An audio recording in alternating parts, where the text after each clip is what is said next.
C'est parti, Adrien, sur les brèves avec des trucs sympathiques, notamment James Cameron qui parle à nouveau d'Avatar comme d'habitude. Bah, c'est son héritage, hein, Avatar, hein, clairement.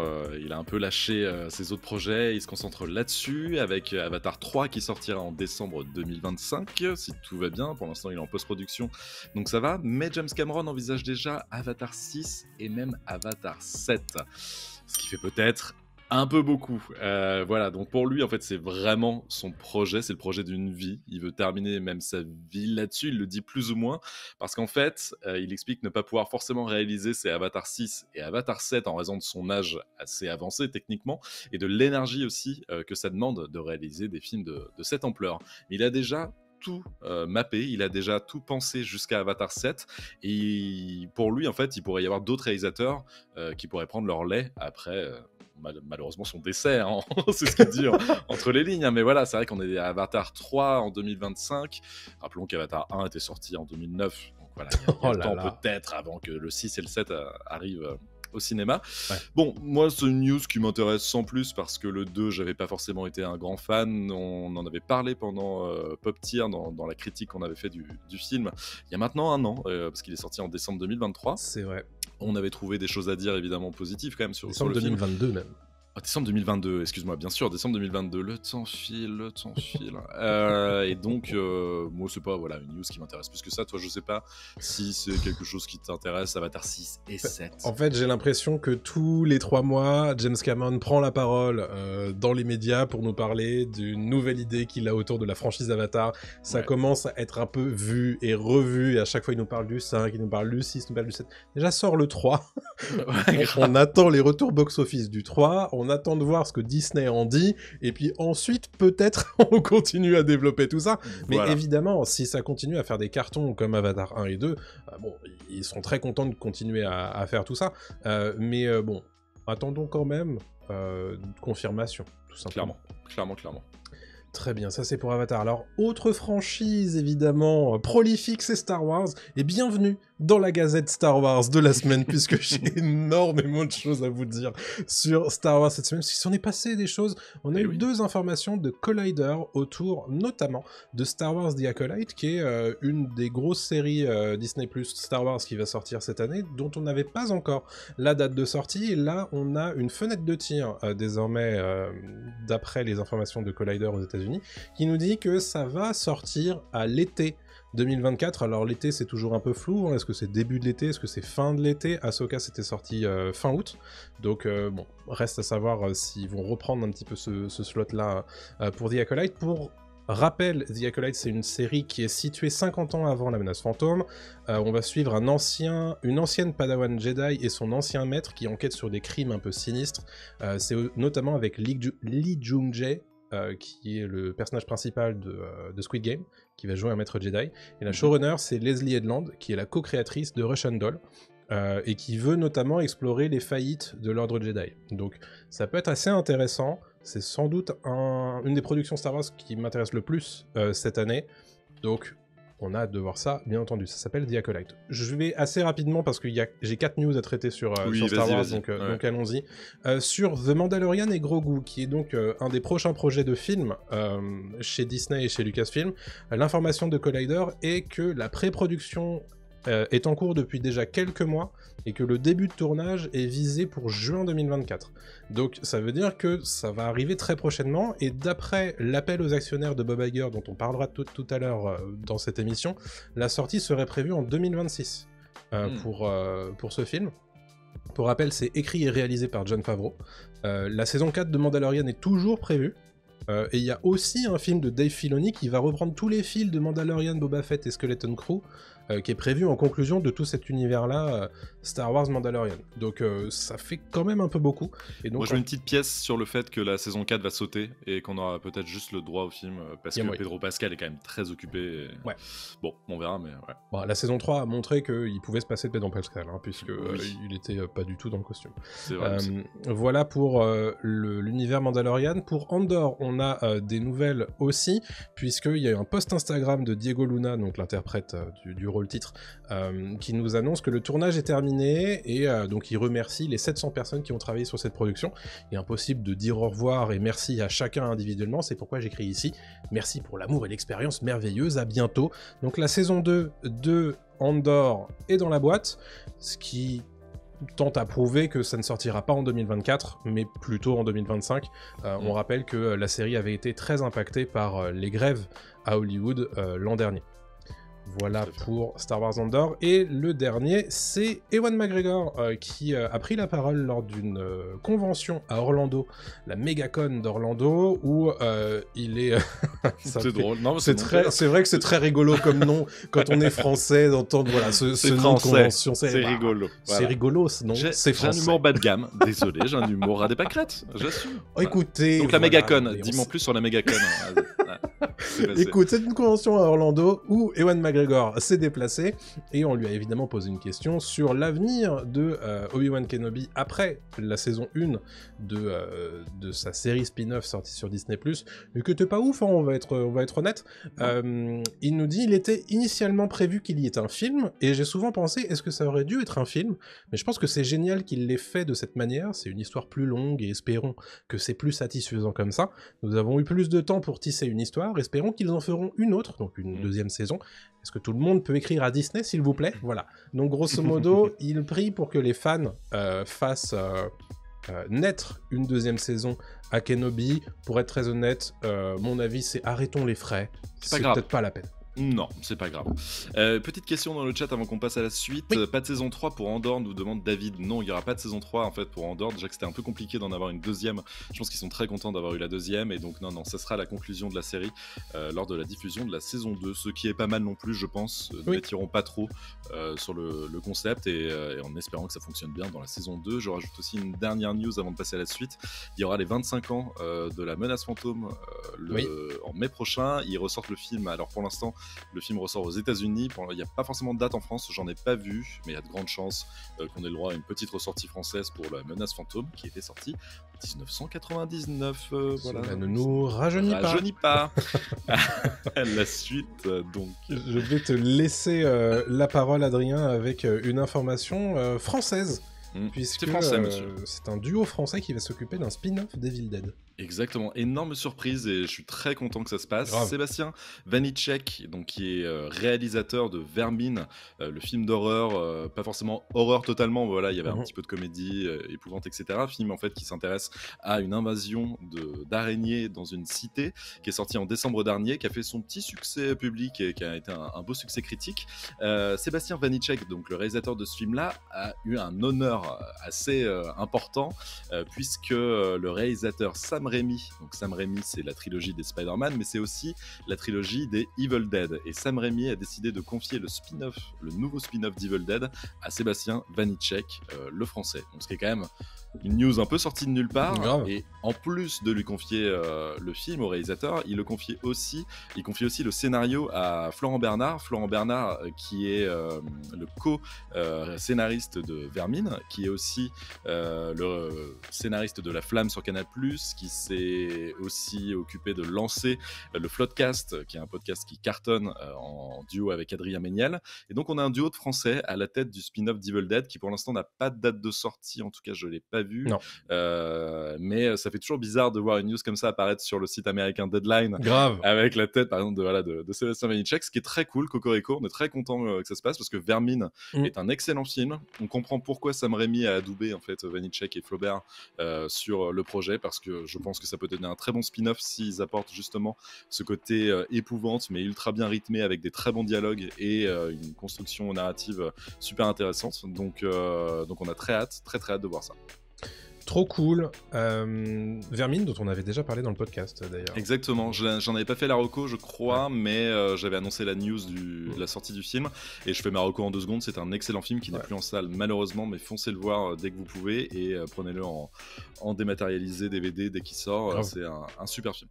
On s'en était parlé au moment où on avait reçu le Tropper, je m'en souviens. Exactement. Qu'on embrasse bien entendu. Jurassic Park, ça revient. Comment ça? Oui, encore. Jurassic World. Alors, Jurassic World, Jurassic Park, on ne sait pas. En tout cas, ce qui se passe, c'est que Universal a très envie de travailler très vite sur un reboot de l'univers Jurassic, donc peut-être qu'il portera un autre nom que Jurassic World ou Jurassic Park. En tout cas, ce qui est certain, c'est que le scénariste qui va travailler dessus, c'est David Koepp, je ne sais pas comment ça se dit, qui, pour rappel, excusez du peu, avait travaillé sur Jurassic Park 1 et Jurassic Park 2. Donc en termes de scénariste, c'est plutôt pas mal hein, d'engager monsieur pour travailler sur la relance de cet univers. Le plan, c'est de lancer une nouvelle ère pour Jurassic Park, je cite, et on a déjà une date de sortie. C'est censé sortir le 2 juillet 2025, donc dans 1 an et demi. Donc l'objectif, c'est a priori sans doute de faire sans Chris Pratt, Bryce Dallas Howard, ni le casting originel, Jeff Goldblum, Laura Dern, Sam Neill. Et alors d'abord, on a eu des rumeurs de négociations de la part de Deadline avec David Leitch pour réaliser le film. Donc c'est le co-réalisateur de John Wick, Deadpool 2, Hobbs & Shaw, Bullet Train et L'Homme qui tombe à pic cette année. Et au final, les négociations n'ont pas abouti. Nous annonce le Hollywood Reporter. Donc a priori il y a une séparation amicale entre les deux parties due à des visions différentes sur le projet, et très honnêtement quand tu vois que tu es censé avoir 1 an et 5 mois pour balancer ça, oui, peut-être qu'il faut un petit peu plus de temps pour signer un Jurassic World 4, un Jurassic je sais pas quoi. Donc écoutez, Jurassic, on n'a pas fini de voir des dinosaures au cinéma, a priori. Moi, ça me plaît bien. Est-ce que ça pourrait être plutôt cool comme projet? Ce serait bien. Moi, Jurassic World 3, très personnellement, je me suis endormi dessus. Ah là là, j'ai pas terminé le film. J'ai commencé à regarder le film sur Netflix. Ouais. Je me suis endormi au bout d'1 heure et j'ai jamais fini. Les attaques de sauterelles là, c'est chaud parce que c'est ça quand même l'antagoniste principal hein, du film. Et passer après le deuxième qui était plein de défauts, mais qui avait quand même Juan Antonio Bayona à sa tête, c'était cool parce qu'il y avait une vraie mise en scène, des vraies bonnes idées. De sa part, notamment la partie un peu horreur en fait dans le manoir qui rattrape un peu le tout, et là le 3 s'est effondré totalement et je suis pas chaud pour le 4 hein, très honnêtement, j'attends de voir la nouvelle trilogie, mais il faudra me convaincre avec une belle bande-annonce, de belles idées et un casting j'espère aussi différent. Sortez-moi Chris Pratt, là j'en peux plus de voir Chris Pratt sur une moto en train de diriger des dinos quoi. Faites-moi un truc un peu horreur quoi, un peu comme le premier, c'est pas horreur le premier mais il y avait un côté un peu flippant quoi. Dans les autres on flippe plus, dans Jurassic World il y a plus de flip quoi, y a plus rien. Je suis d'accord. Voilà pour Jurassic la franchise. Parlons de Marvel à nouveau, puisque Thanos pourrait revenir. Comment ça? Josh Brolin en fait a évoqué très récemment en interview qu'il a entendu des rumeurs sur le potentiel retour du personnage de Thanos. Encore une fois, voilà, c'est une brève qui n'acte rien, c'est vraiment côté rumeur. Josh Brolin est actuellement en promotion pour le film Dune 2 et voilà, il a lâché que potentiellement Marvel est en train de penser à un retour de Thanos, mais le Thanos qu'on a vu dans Infinity War et dans Endgame. Et il se base aussi sur le fait que Thanos apparaît aussi régulièrement dans les versions What If, la série animée de Marvel qui est diffusée sur Disney+, qui est pas si mal, hein. Il y a des bons épisodes dans What If, et donc pour lui, ce serait pas déconnant de revoir Thanos dans les prochaines années chez Marvel. Ça sera encore une fois quelque chose, j'imagine, de plus compliqué à mettre en place pour Marvel qu'auparavant, parce que c'était l'antagoniste qu'ils avaient annoncé depuis des années, mais si c'est pas juste en caméo, si c'est vraiment pour le faire revenir pour une bonne raison, moi je suis chaud, franchement, pourquoi pas quoi. Ils ont un multivers à leur dispo, on en parlera tout à l'heure pendant le gros sujet, donc il y a moyen de le faire revenir quoi. Un variant de Thanos, hein, c'est pas du tout impossible. Non. Carrément, c'est ce qu'il y a dans What If en fait, donc exactement. Il y a des variantes de Thanos très gentils en fait dans What If, ce qui est rigolo quoi. Donc j'ai très envie de voir cette saison 2, j'ai pas encore eu l'occasion de la voir. Tu m'en as dit des bonnes choses, donc j'ai hâte de voir ça. Franchement tu peux y aller, c'est cool. Ça marche. Parlons de Game of Thrones un petit peu, parce que ça a été plutôt calme ces dernières semaines autour de Game of Thrones, mais une grosse information de la part du Hollywood Reporter cette semaine qui nous annonce en exclusivité qu'un nouveau spin-off est en préparation chez HBO. Alors en développement, on appelle ça le développement, c'est-à-dire que ça veut pas du tout dire que ça a été validé par HBO et que ça va sortir sur nos écrans d'ici 2 ou 3 ans. C'est que pour l'instant, on a engagé un scénariste pour travailler sur ce que pourrait être ce projet de spin-off, et on essaie de blinder un petit peu le projet avant de le valider et de tourner un pilote ou éventuellement de commander une saison 1. Donc on n'en est pas encore tout à fait là, mais le sujet de ce spin-off, c'est la conquête d'Aegon Targaryen. Alors pour les gens qui connaissent pas du tout de quoi ça parle, c'est les événements qui se situent 300 ans, à peu près 300 ans avant Game of Thrones, à peu près 130 ans avant House of Dragon, et c'est la conquête du continent de Westeros par Aegon Targaryen, donc un des ancêtres de Daenerys, et ses sœurs qui sont également ses femmes, mais aussi leurs dragons. Donc l'idée c'est ils ont conquis tout le continent, ou presque, à l'aide de leurs dragons. Ils ont assujetti tous les seigneurs qui étaient à l'époque des rois de toutes les régions en fait de Westeros au fût. Okay. On a déjà un scénariste qui s'appelle Mattson Tomlin. Mattson Tomlin, il a co-scénarisé, il est en train de co-scénariser The Batman 2 de Matt Reeves. Il a travaillé sur le scénario de The Batman. Okay. Donc plutôt pas trop mal, hein, comme pédigré. Comme pédigré, merci. Pour les gens qui connaîtraient pas, bah, ce serait l'adaptation de la partie 1 en fait de Feu et Sang, donc qui est le bouquin dont est adapté House of Dragon. Et voilà, tout ça pour dire que pour l'instant, c'est pas du tout validé, mais c'est un projet de plus, puisqu'il y en avait déjà 6 autres qui étaient en développement autour de la licence Game of Thrones. On sait pas si il y en a certains qui vont être validés, s'il y en a certains qui sont déjà annulés ou pas, mais tout ça pour dire que en ce moment, chez HBO et chez Warner, on essaie de faire cracher du Game of Thrones, et donc du bifton par la même occasion.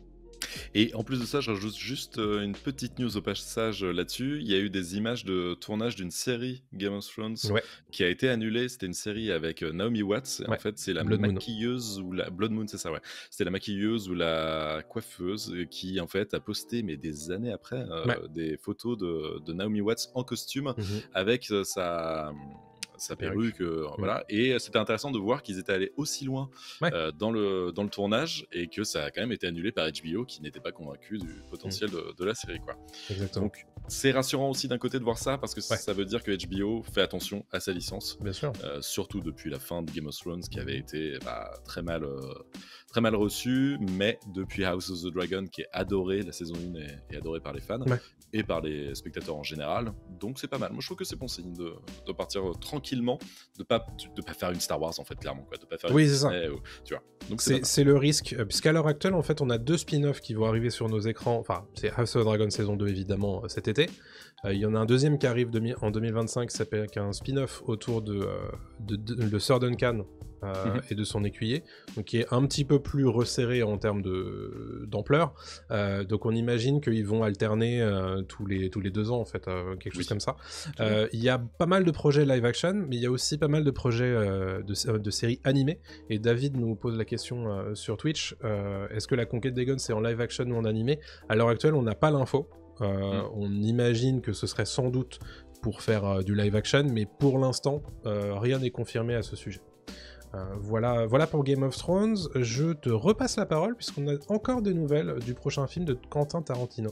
Ouais, on en parlait la semaine dernière, le prochain film de Quentin Tarantino, qui sera sûrement son dernier, qui s'intitule pour l'instant The Movie Critic, je reprends, qui s'intitule pour l'instant The Movie Critic, qui apparemment s'intéressera en fait à un critique amateur de cinéma qui publiait des critiques de ciné dans des magazines pornographiques. C'est tout ce qu'on a comme pitch de la part de Tarantino.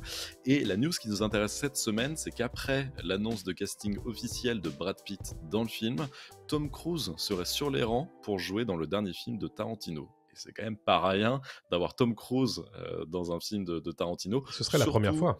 Alors ce serait la première fois, et surtout qu'on sait que Tom Cruise est plus axé franchise d'action depuis de nombreuses années, qui fait quasiment plus de films indés, ou en tout cas de films justement un peu à la Tarantino, de films de dialogue, hein, clairement, quoi. Et ça ferait du bien de le voir, ne serait-ce que quelques minutes à l'écran, parce que Tom Cruise en fait n'est pas qu'un actionneur, ce n'est pas du tout qu'un acteur de film d'action, loin de là. Et il l'a prouvé à maintes reprises au début de sa carrière et jusqu'à la moitié, 3/4 de sa carrière, et là c'est vrai que ce serait cool de l'avoir. Pour l'instant rien n'est fait, les rumeurs disent qu'il serait en train en fait de dégager une bonne partie de son emploi du temps pour pouvoir tourner dans le film de Tarantino, et on croise les doigts très fort pour que Tom Cruise revienne dans un film de ce genre.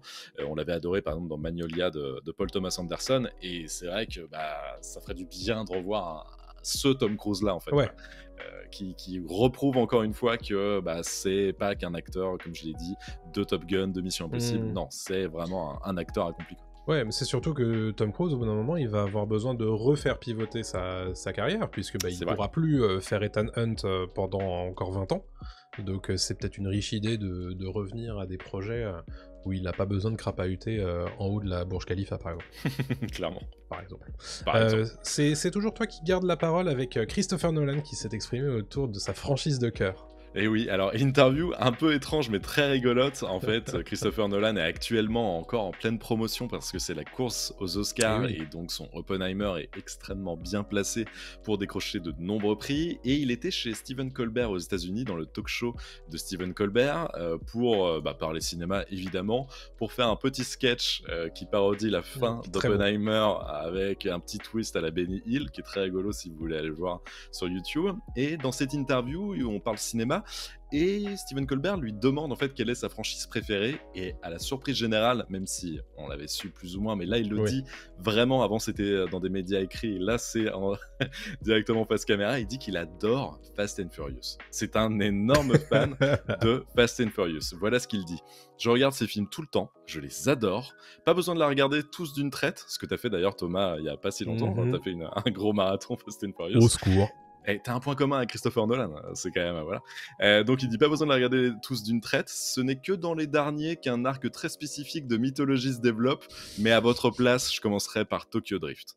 Et là, je trouve ça génial d'avoir qui est son préféré. Je trouve ça génial d'avoir Christopher Nolan qui dit j'ai fait Oppenheimer, mais ma Tokyo Drift, c'est super. Rien à voir, franchement, c'est les deux extrêmes. Tellement drôle. Mais comme quoi, voilà, il aime le ciné, il a son petit plaisir coupable, et il dit « Je n'ai aucun scrupule à dire que j'adore Fast and Furious ». C'était la petite news un peu drôle, mais comme quoi, des fois, il faut savoir parler d'autres choses avec des cinéastes qui sont un peu, des fois, mis dans un seul et même carcan et une seule case. Finalement, en fait, le mec adore des comédies ou des films d'action un peu débiles. Bien sûr. C'est très drôle. Ouais, l'interview de Christopher Nolan par Stephen Colbert est très cool. Je vous encourage à aller la regarder. Très sympa. On a une grosse section Disney pour terminer notre section brève cette semaine. Pourquoi ? Parce que Bob Iger a téléphoné à ses actionnaires dans ce qu'on appelle un earnings call, donc c'est l'appel aux actionnaires tous les 3 mois, grosso modo, pour faire un point avec les actionnaires et les rassurer évidemment sur la valeur de l'entreprise. Et en général, c'est dans ce genre d'appel qu'on apprend pas mal de choses sur le futur de l'entreprise. Et justement, il a pris la parole autour des licences, des suites, etc. Alors bon, ça ne fait que confirmer ce qu'on vous a dit de la stratégie de Bob Iger ces derniers mois, mais le voilà encore une fois écrit noir sur blanc, le studio va s'appuyer plus sur les licences, si c'était déjà possible. Je cite, je dirais que nous nous appuyons un petit peu plus sur les suites et les licences. Je pense qu'étant donné l'environnement, donc l'état du marché, et étant donné ce qu'il faut faire, ce qu'il faut pour faire sortir les gens de leur foyer pour aller voir un film, s'appuyer sur des licences qui sont familières et malins. Il nous dit, dans notre envie d'augmenter énormément le volume, partiellement pour atteindre plus d'abonnés dans le monde pour notre plateforme de streaming, Disney+, certains de nos studios ont perdu un peu de leur concentration, donc la première étape que nous avons prise est de réduire la voilure, de réduire notre production, tout particulièrement chez Marvel. Donc en fait, il y a deux choses. Première chose, c'est que on va continuer à faire des suites, on va continuer à s'appuyer sur les licences phares de Disney, de Marvel, de Lucasfilm bien entendu, mais on va essayer de réduire un petit peu la voilure sur les productions spécifiquement sur Disney+, qui ont fait beaucoup de mal à l'image de marque de Marvel ces dernières années. Donc c'est quelque part... C'est quand même une bonne nouvelle. Qu'est-ce que t'en penses ? Oui. Non, c'est une bonne nouvelle parce que bon, je pense même qu'il a pas trop le choix. On en parlera aussi, je pense, tout à l'heure avec le gros sujet Deadpool. Mais c'est vrai que là, ils sont un peu éparpillés. Ils ont tenté plein de choses. Ça n'a pas fonctionné. Ils ont voulu nourrir la bête. J'ai pas envie de me répéter parce que ça fait des épisodes et des épisodes que j'arrête pas de le dire. Et Disney est devenu vraiment un ogre. Voilà, il fallait, notamment avec Disney+, nourrir les téléspectateurs et ça ne fonctionne pas. Et les gens, en fait, lâchent l'affaire. Des gens, même qui étaient fans de la première heure, et commencent à rater des Marvel au fur et à mesure, justement des films Marvel, etc. Et donc, ils perdent les gens en chemin. Et il a plus envie de se concentrer sur des licences fortes, ce qui est pas idiot. D'un côté, c'est dommage aussi de se priver de nouvelles licences qui pourraient cartonner. Donc, il n'y a pas de bonne solution. Mais à sa place, et évidemment, tu l'as dit tout à l'heure, on parle aux actionnaires à ce moment-là. Les actionnaires, il faut les rassurer. Exactement. Et qu'est-ce qui va les rassurer? C'est de leur dire, vous inquiétez pas, on va miser sur du gros, il n'y a pas de souci, et on repart sur de bonnes bases. Ouais. Voilà. Est-ce que ça les empêchera pas de temps en temps de tenter des choses? Il faut bien. Il faut bien, évidemment. Ouais. Mais bon, c'est vrai qu'on l'avait vu, The Creator, c'est bien Disney, on est d'accord, hein. Ouais, bah tu vois. Ça, c'est la Creator, Fox. C'est la Fox, mais bon, via Disney, via Disney. Tu vois, c'est des choses qui marchent pas non plus, même si on tente un petit peu, ça marche pas forcément. Donc, je pense qu'il n'y a pas de bonne solution, mais ça me paraît logique son move de vouloir se recentrer là-dessus. C'est vrai que les signaux du marché en ce moment sont assez peu positifs pour les productions originales. T'as parlé de Creator, on peut parler d'Argyle, t'en parleras tout à l'heure dans ton point box-office. Ce qui fait que du coup, on a une idée du calendrier des films animés du studio Disney sur les prochaines années, et c'est une nouveauté puisqu'on ne le savait pas. Vaiana 2 sort à Thanksgiving 2024, donc fin novembre. C'est très intéressant. Pourquoi? Parce qu'à la base, ça devait être une série pour Disney+, et ils ont décidé d'en faire un film, en fait. Tellement ils étaient contents de ce qu'ils envoyaient. Donc ça plutôt bonne nouvelle pour les fans. Moi, j'avais bien aimé Vaiana. J'adore, c'est super. Ouais, c'est vraiment très cool. Zootopie 2, ça arrive pour Thanksgiving 2025. Ça, c'est daté aussi. Et alors, on n'a pas encore de date, mais c'est annoncé. On a un Toy Story 5 ou un nouvel épisode de Toy Story qui arrive dans les prochaines années, et La Reine des Neiges 3 qui avance toujours en ce moment, et peut-être même un La Reine des Neiges 4 de ce qu'on entend, sans doute à partir de 2026 du coup, pour La Reine des Neiges 3 et Toy Story 5. Donc voilà, ça vous montre bien que Disney est très remonté sur ses licences habituelles, ses licences fortes. On essaie de renouer avec le film d'animation qui va faire son milliard, parce que ça fait un moment qu'on n'en a pas eu chez Disney. Oui, complètement. Donc c'est une nouvelle intéressante. On voit que voilà, toutes les forces sont mises sur ces gros films-là. Et très prochainement, il y a aussi Vice Versa 2 qui sort en France cette année. Donc il y a beaucoup de suites. Voilà, encore une fois, il y a beaucoup de suites, mais c'est vrai que quand ça marche, autant en capitaliser dessus, quoi. C'est ça. Petite précision sur Vaiana aussi, Lin-Manuel Miranda, qui s'était occupé des chansons du premier film, n'en reviendra pas sur le deuxième. Ça a été annoncé. Donc c'est vrai que ça faisait quand même pas mal le sel.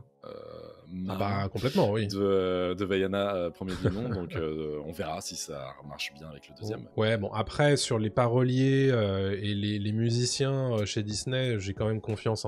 Mais c'est vrai que Lin-Manuel Miranda, c'est quand même le parolier du moment. Donc j'imagine qu'il était peut-être un peu trop cher pour Disney. Je pense. On va continuer et terminer avec Disney qui fait un partenariat avec Epic Games autour de Fortnite. Ouais, c'est une annonce un peu énorme qui est sortie comme ça justement de la part de Bob Iger. Disney en fait a annoncé son intention d'investir 1,5 milliard de dollars pour acquérir une participation dans Epic Games. En fait, l'idée, c'est qu'ensemble, ils prévoient de créer un monde ouvert connecté à Fortnite qui intégrera des éléments de Disney, de Pixar, de Marvel, de Star Wars, d'Avatar et bien plus.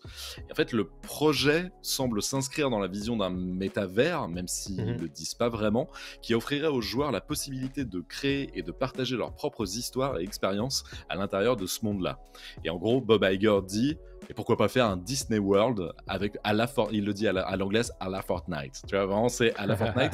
Et pourquoi pas, en fait, c'est vrai que quand tu vois la puissance, la machine de guerre absolue qu'est Fortnite avec Epic Games, c'est pas déconnant de la part de Disney de mettre 1,5 milliard sur la table et de dire, prenez toutes mes licences, on va faire un truc de ouf et tout le monde viendra, parce qu'en fait, en ce moment, quand tu vois que Eminem fait un concert dans Fortnite, que The Weeknd le fait, que Travis Scott le fait et que ça ramène tout le monde, en fait autant faire à la limite des salles de cinéma à l'intérieur de Fortnite, peut-être qu'on pourra proposer plein de trucs. Bon, c'est pas dit comme ça, mais très honnêtement, il y a moyen que ce soit un truc assez incroyable. Ça peut être aussi un truc qui se casse la gueule, mais je suis très curieux de voir ce que ça fait. Ça me fait peur en tant qu'humain, mais après, je suis quand même très curieux aussi en tant qu'humain de voir ce que ça peut donner, de proposer tout ça. Et la tagline après ce trailer, c'est jouer, regarder, créer, faites les courses. Ouais. Faites du shopping. Donc oui. bon, ça veut tout dire, mais grosso modo, voilà. Oui, c'est acheter nos merdes à l'intérieur de Fortnite. C'est exactement ça. Mais bon, exactement ça. Je suis quand même curieux, hein, parce que Fortnite, ça se développe énormément. Et ils sont en train de créer un hub où il y a plein de jeux maintenant. Donc moi, ils ont réussi à me faire télécharger Fortnite parce qu'ils ont sorti Lego Fortnite il y a 2 mois. Il y a un peu plus d'un mois. Et donc rien que pour ça, j'ai téléchargé le jeu alors que je ne l'avais jamais encore fait. Donc quelque part, ils vont peut-être réussir à avoir tout le monde au bout d'un moment. Peut-être, il y a de grandes chances. Il y a de grandes chances Disney. Voilà pour les brèves